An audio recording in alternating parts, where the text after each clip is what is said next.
All right, we begin with that breaking news out of Maine. In less than an hour, we're told, investigators will give an update on the mass shooting in Lewiston.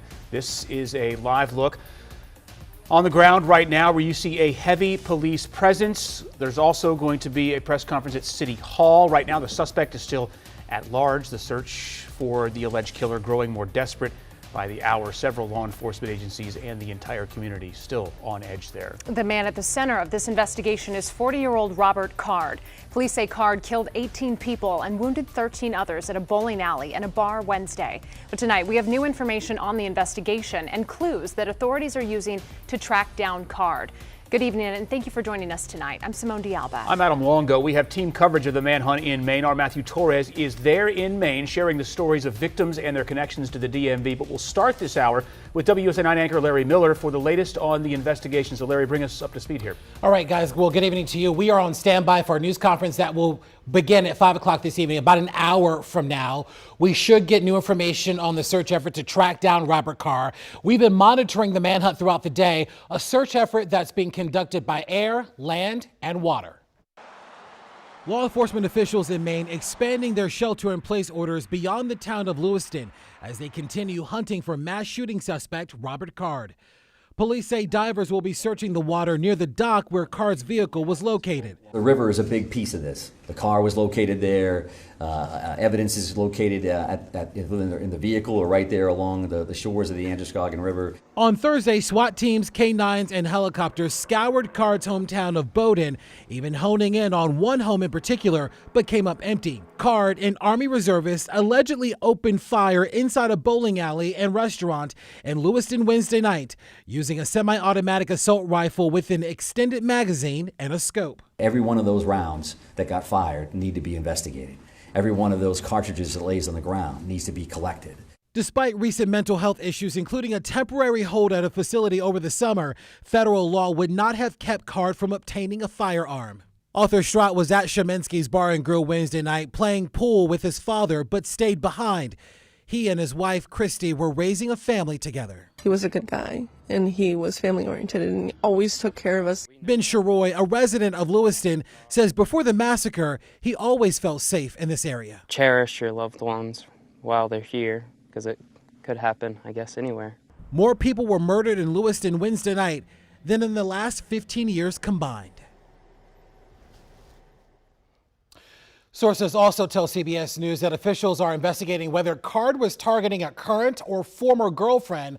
The motive of that shooting still remains unclear. Guys? Another sad statistic for the folks there in Lewiston to have to go through this. Larry, thank you. Our Matthew Torres continues our team coverage live from Maine. He spoke with a Maryland man who lost his loved ones in this horrific act. Matthew. And Adam actually met this man on board the flight here. I heard him talk to Senator Angus King of Maine, telling him that he could not get a hold of his relatives. He knew that they were inside the bowling alley, which is just about a quarter mile from where I'm standing. And he was holding out hope that they would still be alive. But as soon as he realized that that would not happen, he was in denial. Right now, he says it's hard to process, especially when this suspect is still out on the loose. Grief comes in different ways, and for Rob Young, that includes anger. Human waste, human scum. I'm sorry, I got no nice words. They're harsh words for Robert Card, the man accused of shooting and killing at least 18 people at a bar and bowling alley in Lewiston Wednesday night. Among the victims are Rob's 43-year-old brother, Bill Young, and 14-year-old nephew, Aaron. They were at spare time recreation for Aaron's youth bowling league. It's bad enough to lose my brother, but Aaron's 14. He has his whole life in front of him. Rob flew in from Maryland as his family frantically searched for answers. Just hours after landing, he says a state trooper delivered the tragic news. It feels like we're going to wake up and we're all going to be like, yep, that was a bad dream. You know, he has his guitars up. But Rob taking us around his brother's favorite room, a man cave filled with games and guitars he played. They talked every day, not just as brothers, but as best friends. Family says Bill was an Air Force veteran who likely ran towards the danger that night. Knowing him, he knew exactly what it was when it went off, and even if he didn't make it far, he was going towards, no doubt in my mind, he was going towards the gunner with his son in there. Meanwhile, Aaron, just 14 years old, loved to bowl. Known as a gentle giant, he now leaves behind his mother. She lost everything. Everything. For no reason. Grieving may be up and down, But for this man, his feelings about the suspect are unwavering. And I hope God has mercy on him because I don't want any for him here.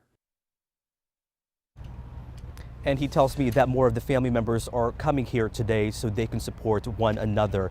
Officials have yet to really release the names of all of the victims, but that could change in the upcoming press conference. In the meantime, though, you can tell behind me that police are still blocking that road leading up to this bowling alley. Neighbors here have gotten used to this site, but they're also starting to see signs around the city saying Lewiston is strong. They know that despite what happened, in order to move forward, they must stay united as a community.